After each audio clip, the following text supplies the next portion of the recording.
नमस्कार मित्रों, IAS saga में आपका स्वागत है। हिस्ट्री ऑफ इंडिया सीरीज़ की लेक्चर सीरीज़ में आज हमारा 12th लेक्चर है। इस लेक्चर में हम संगम एज के बारे में डिस्कस करेंगे। हमें पता है कि 1000 बीसी से लेकर 300 बीसी के अराउंड तक साउथ इंडिया यानी कि तमिल रीजन में मेगालिथिक कल्चर्स फ्लरिश कर रहे थे। इन मेगालिथिक कल्चर्स धीरे धीरे इवॉल्व होके इनकी 300 बीसी के टाइम तक ये बहुत ज़्यादा इवोल्यूशन इनमें हो गया और संगम एज की स्थापना हुई। संगम एज बेसिकली 200 बीसी से लेकर 300 सीई के बीच का जो साउथ इंडिया का जो टाइम पीरियड है उसको बोलते हैं। इस पीरियड के दौरान साउथ इंडिया में बहुत सारी जो फर्स्ट टाइम पॉलिटीज़ यानी कि स्टेट फॉर्मेशन देखने को मिला। इसके अलावा संगम एज के दौरान बहुत सारे लिटरेरी डेवलपमेंट हुए जिन्होंने संगम लिटरेचर की नींव रखी। इसके अलावा हम देखेंगे कि जो सोसाइटी थी तमिल हम रीजन की, उसमें भी बहुत ज़्यादा चेंजेस आए और किस प्रकार से वहाँ की सोसाइटी में क्या क्या उसके बेसिक फीचर्स थे वो भी इस लेक्चर में हम देखेंगे। तो चलिए शुरू करते हैं। सबसे पहले हम देख लेते हैं संगम एज की पॉलिटीज़ के बारे में। संगम एज की जो पॉलिटीज़ थी वो बेसिकली ट्राइबल इन कैरेक्टर थी। ऐसा इसलिए था कि जो वहाँ के जो लोग थे वो ट्राइब्स में बटे हुए थे और हर एक ट्राइब का अपना एक चीफ होता था। परंतु ऐसा नहीं था कि वहाँ केवल बिल्कुल छोटे छोटे ट्राइब्स में ही मतलब पॉलिटीज़ होती थी या स्टेट होते थे या फिर कह सकते हैं कि जो एडमिनिस्ट्रेशन था वो था। कुछ बड़ी ट्राइब्स भी थी जैसे कि चोलास, चेरास एंड पांड्यास, जिन्होंने क्या किया है कि जो दूसरी छोटी छोटी ट्राइब्स थी उनके ऊपर सब ऑर्डिनेशन उनको अपने नीचे ले लिया और ये डोमिनेंट ट्राइब की तरह रूल करने लगी और इन्होंने अपने अपने एरिया में किंगडम्स की स्थापना करी। जो चोलास थे वो बेसिकली साउथ इंडिया के तमिलनाडु वाले रीजन में ईस्टर्न कोस्ट पे इनका रूल था और ये रूल कर रहे थे उरई और ऐसा कैपिटल के। वहीं अगर हम देखें चेरास जो कि केरला वाली साइड थे, जिनकी कैपिटल थी करूर। वहीं जो एक्सट्रीम साउथ में थे वो हैं पांड्यास, जिनकी कैपिटल थी मदुरई। इनको आपको कैपिटल और किंगडम के नाम पता होना चाहिए। 3 मेजर किंगडम है जिनके आपको नाम पता होना चाहिए, क्योंकि यूपीएससी पहुंच सकता है किसी भी मैच द फॉलोइंग करवा के या कैपिटल के रूप में, तो एक थोड़ा बहुत आइडिया होना चाहिए। अब हम बात कर लेते हैं संगम लिटरेचर की। संगम एज के दौरान बहुत सारे जो चीफ्स थे वो इमर्ज हुए और बहुत सारे उस टाइम पे बहुत सारा जो सोसाइटी में चेंजेस आ रहे थे। तो उस समय जो बार्ड्स थे यानी कि उस समय जो जैसे आज के ज़माने में चारण होते हैं, उस ज़माने में बाढ़ हुआ करते थे। उन्होंने या तो अपने जो उनके पेट्रॉन्स होते थे उनके लिए उनकी बड़ाई करते हुए या उनके जो एक्सप्लॉइट्स थे, उनके वार से रिलेटेड जो भी उनके इवेंट हुए उनको बड़ा चढ़ा के दिखा के या उनको एक्सप्लेन करते हुए बहुत सारी पोएम्स और सॉन्ग लिखी थी। इन्हीं पोएम्स और सॉन्ग को हम संगम लिटरेचर बोलते हैं। परंतु जो आज हमारे पास संगम लिटरेचर अब तक बन के आया है वो ये ओरिजिनल नहीं है, इनमें से ही है। परंतु वो ये तो बहुत सारी थी, बहुत सारी पोएम्स थी, बहुत सारे बार्ड्स थी या बहुत सारे सॉन्ग्स थे, सारे तो अभी तक नहीं आए। तो क्या हुआ था कि संगम एज के दौरान 3 संगम्स ऑर्गेनाइज की गई थी। 2 तो मदुरई में ऑर्गेनाइज की थी, एक कई और जगह ऑर्गेनाइज की थी। इन संगम में जो हीरोइक पोएम्स थी, जो अच्छी अच्छी हीरोइक पोएम्स थी, उनको कलेक्ट किया गया और क्लासीफाई करके उनको अच्छे से उनका कंपाइलेशन किया गया। अब इसमें जो 2 मेजर जो एंथोलॉजीज़ हैं उसमें पहली है एटू टोकोई और दूसरी है पट्टू पट्टू। एटू टोकोई बेसिकली ये 8 पोएम्स का संग्रह है।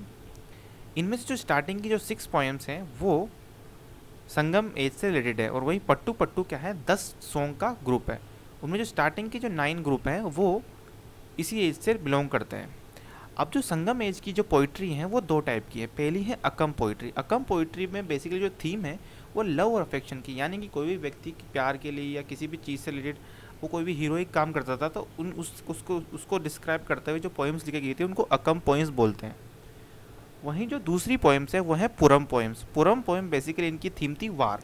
अब बेसिकली जो पुरम पोएम्स थी वो जो चीफ्स हुआ करते थे यानी कि जो ट्राइबल चीफ्स हुआ करते थे, उनके बीच में आपस में युद्ध होते थे या फिर जो वॉरियर्स होते थे, उनकी जो हीरोइक डीड्स थी उनको एक्सप्लेन करते हुए उनको डिस्क्राइब करते हुए पोएम लिखी जाती थी, उनको पुरम पोएम्स कहा जाता था।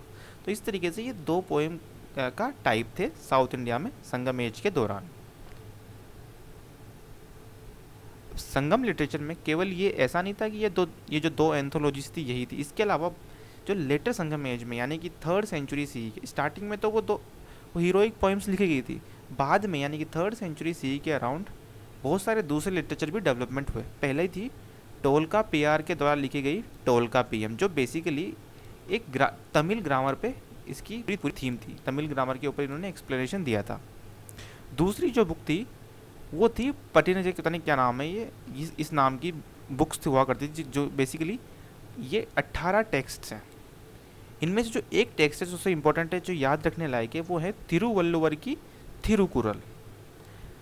इन टेक्स्ट के अलावा बहुत सारे जो स्कॉलर्स हैं वो मानते हैं कि जो शिलापदिकरम है, जो कि इलांगो अधिकल के द्वारा लिखे गए थे, और दूसरी है मणिमेखला, ये बहुत ही इंपॉर्टेंट बेसिकली तमिल ड्रामास हैं। ये दोनों ड्रामास भी बहुत सारे हिस्टोरियंस मानते हैं कि ये भी संगम एज के दौरान लिखी गई थी, परंतु ये सच नहीं है, ये बेसिकली 5th और 6th सेंचुरी के बीच में इनको लिखा गया था। अब हम देख लेते हैं कि जो साउथ इंडिया में तमिल हम रीजन में संगम एज के दौरान क्या उनका सब्सिस्टेंस, किस तरीके से अपना जीवन यापन करते थे। पहली चीज़ याद रखनी है कि कोई भी एक यूनिफॉर्म उनका सब्सिस्टेंस बेस नहीं था, वो एक डाइवर्स सब्सिस्टेंस बेस वो फॉलो करते थे। अब इसका रीज़न ये था डाइवर्स सब्सिस्टेंस बेस फॉलो करने का, कि जो जोग्राफिकल रीजन्स थे, अलग अलग जोग्राफीज़ में अलग अलग प्रकार का वो अपना जीवन यापन करते थे। अगर हिल में रहते थे तो अलग प्रकार से, प्लेन एरिया में रहते थे तो अलग प्रकार से, और अगर कोस्टल में रहते थे तो उनका अलग तरीके से उनका फूड वगैरह सब डिफरेंट होते थे।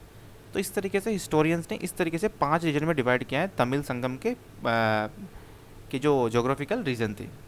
पहला जो थे वो कुरिंजी रीजन होता था। कुरिंजी रीजन बेसिकली जो हिल और फॉरेस्ट वाले रीजन थे उनको बोलते थे। इन रीजन में जो लोग रहते थे वो बेसिकली हंटर गैदरर्स रहते थे। इनकी जो टर्म यूज़ की जाती थी वो तमिल में वो थी कुरावर और वेतार। इनका जो बेसिक जो ऑक्यूपेशन था वो ये हंटिंग, फूड गैदरिंग और शिफ्टिंग कल्टीवेशन ये करते थे। वहीं जो दूसरा रीजन है वो है Mullai. Mullai basically pasture land वाले एरियाज़ को बोलते हैं। ये बेसिकली इनमें जो लोग रहते थे वो या तो शेफर्ड रहते थे। अब इन शेफर्ड को तमिल में बोलते थे अय्यार और इताइयार। इनका जो अब पेस्चर लैंड है तो बेसिकली एनिमल रेयरिंग और शिफ्टिंग कल्टीवेशन ये करते थे। तीसरा जो रीजन है वो है मरुतम। मरुतम सबसे इंपॉर्टेंट रीजन है। ये बेसिकली रिवर वैलीज और जो प्लेन वाला रीजन है उनको बोलते थे। इनमें जो सोशल ग्रुप्स थे, 2 तरह के सोशल ग्रुप मेन होते थे, एक तो उजाहुर और दूसरा है वेलालार। अब ये जो मुरतम वाला रीजन है ये बहुत इंपॉर्टेंट है, ये इसको याद रखने की बहुत ज़्यादा ज़रूरत है। यहाँ के जो लोग थे वो बेसिकली फ्लो एग्रीकल्चर करते थे, मतलब जो अभी करते हैं ना अपन शिफ्टिंग कल्टीवेशन, नहीं, दूसरा वाला 2 तरह के एग्रीकल्चर, फ्लो एग्रीकल्चर होता है, दूसरा शिफ्टिंग एग्रीकल्चर होता है। तो शिफ्टिंग ये फ्लो एग्रीकल्चर करते थे। अगला रीजन था नैयतल। नैयतल रीजन बेसिकली जो सी कोस्ट वाले रीजन है उनको बोलते हैं। यहाँ के जो लोग थे, इनमें जो इनहेबिटेंट्स थे वो बेसिकली फिशरमैन थे, जिनको पर्वतार के नाम से जाना जाता था। ये बेसिकली फिश सॉल्ट मेकिंग और पर्ल मेकिंग का ये धंधा करते थे, या उनका ऑक्यूपेशन था। फाइनल जो रीजन था वो था पलाई रीजन। ये बेसिकली डेजर्ट रीजन होता था, ये सूखा प्रदेश। इनके जो यहाँ के लोग थे, यहाँ पर कुछ करने के लिए कुछ था नहीं, तो यहाँ के लोग बेसिकली रोबरर हुआ करते थे। अब ये रोबरर थे, इनको बोले जाते थे अय्यनार और मरावर, 2 नाम से इनको बोला जाता था। इनका जो ऑक्यूपेशन था, अब सूखा था तो क्या करें, अब चोरी चकारी करेंगे, तो ये बेसिकली रोबरी और हंटिंग इनका बेसिक पेशा रह गया था। अब हम देख लेते हैं कि जो तमिल रीजन में जो एग्रीकल्चर था उनका डेवलपमेंट कैसे हुआ। बेसिकली एग्रीकल्चर तो लोग मेगालिथिक कल्चर्स के दौरान भी करते थे, परंतु तमिल हम रीजन के दौरान क्या हुआ कि एग्रीकल्चर का काफ़ी ज़्यादा ग्रोथ हुई और उन्होंने एग्रीकल्चर सरप्लस को अचीव कर लिया। इसलिए हमारे लिए मरुतम फील्ड, जो कि एग्रीकल्चरल रीजन होते थे, मतलब जो रिवर वैलीज और प्लेन एरियाज़ थे, उस वाले रीजन में बेसिकली इंटेंसिव एग्रीकल्चर की जाती थी। इनके जो 2 सोशल ग्रुप थे, पहला था उजाहुर और दूसरा था वेलालार। ये बहुत इंपॉर्टेंट है, यूपीएससी सिंपल पूछ सकते हैं कि उजाहार is a term used for. तो उजाहार बेसिकली जो छोटे किसान, बहुत ही छोटे किसान या फिर लैंडलेस किसान, जो कि दूसरे के खेत में काम करते थे, या फिर इतना ही उनके पास खेती होती थी कि जो बहुत ही छोटे किसान खुद खेती करते थे। वहीं जो वेलालार होते थे वो खुद खेती नहीं करते थे, उनके पास काफ़ी ज़्यादा ज़मीन होती थी, वो दूसरों को एम्प्लॉय करते थे अपनी खेती पर। तो ये दोनों डिफरेंस है, दोनों 2 सोशल मैन ग्रुप होते थे। अब जो वेलालार थे वो या तो उजाहार को अपनी लैंड पे काम करने के लिए हायर करते थे, या फिर जो दूसरे 2 ग्रुप थे, एक तो अटैयूर ग्रुप और दूसरा था विनयलार ग्रुप।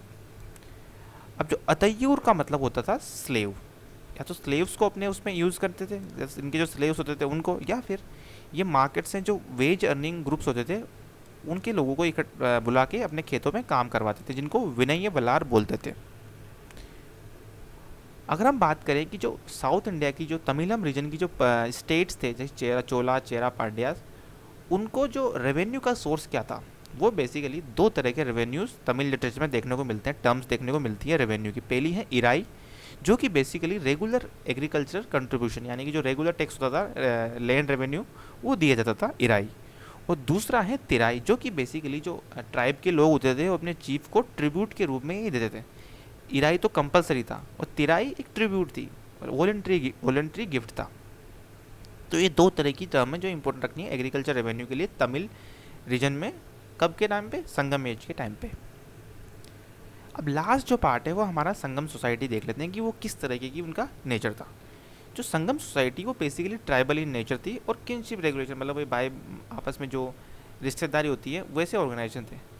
जो ट्राइब्स थी वो बेसिकली जो उनकी जो ट्रेडिशनल कल्ट्स और वर्शिप प्रैक्टिसेस थी उन्हीं को फॉलो करते थे। परंतु जो मरुतम लैंड थे, यानी कि जो एग्रीकल्चरल रीजन थे, उनमें हमें बहुत सारे चेंजेस देखने को मिले सोसाइटी में।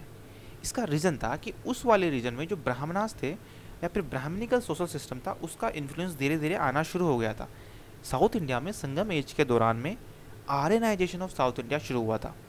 और आर्यनाइजेशन शुरू हुआ था तो जो ब्राह्मणास थे वो आए थे, तो उन्होंने अपने ब्राह्मणिकल सोशल ऑर्डर को भी यहाँ पर धीरे धीरे इंट्रोड्यूस करना शुरू कर दिया। तो इसलिए जो मरुतम लैंड्स थे उनमें सोशल डिवीजन इमर्ज होना शुरू हो गए। तो ये बेसिक और जो सोशल डिवीजन थे वो बहुत ज़्यादा कॉम्प्लेक्स हो गए संगम एज में मरुतम लैंड्स में, यानी कि जो एग्रीकल्चर रीजन थे। अब जो three major political region group बोलो या फिर सोशल ग्रुप बोलो, जो टॉप में जो आते थे वो थे क्राउंड किंग, जिनको वेंडार बोले जाते थे, जो कि बड़े बड़े किंग होते थे। ये तीन ही मेन थे संगम एज के दौरान। पहले थे चोला, चेरा और पांड्यास। उसके अलावा बहुत सारे माइनर चीफ्टेन हुआ करते थे जिनको वेलीर बोलते थे। ये वेलीर या तो क्राउंड किंग के अंदर आते थे या फिर अपने अपने रीजन में छोटे छोटे, इतना मतलब इनका ज़्यादा इन्फ्लुएंस नहीं हुआ करते थे, अपनी छोटे छोटे ट्राइब पे ये रूल करते थे। और जो लास्ट इंपॉर्टेंट ग्रुप है साउथ इंडिया का, जो कि बहुत ही इंपॉर्टेंट है, हिस्टोरिकल सिग्निफिकेंस इसकी, जो है वेलालार। ये बेसिकली अच्छे, जिनके पास काफ़ी ज़्यादा ज़मीन पे कब्जा होता था, वो ये लोग होते थे। या तो ये खुद खेती करते थे या फिर मतलब खुद तो बहुत ही कम करते थे, पर दूसरों को ये हायर करते थे अपनी लैंड पे काम करने के लिए, जैसे कि हमने पहले बात करी। और ऊजाहार जो था वो इनसे नीचे आते थे, वो बहुत ही छोटे किसान हुआ करते थे। तो इस तरीके से हमने देख लिया कि संगम एज के दौरान क्या क्या बेसिक पॉलिटीज़ या स्टेट्स एग्जिस्ट करते थे। दूसरा हमने देख लिया कि क्या बेसिक लिटरेचर था उनका। तीसरी चीज़ हमने देखी कि एग्रीकल्चर का क्या डेवलपमेंट, क्या स्टेटस था। और फाइनली उन जो संगम सोसाइटी थी वो उनका बेसिक ऑर्गेनाइजेशन क्या था। यूपीएससी के पर्सपेक्टिव से संगम एज के लिए बस इतना ही इंपॉर्टेंट है। मेरे साथ इस वीडियो में जुड़ने के लिए बहुत बहुत धन्यवाद। Thank you very much.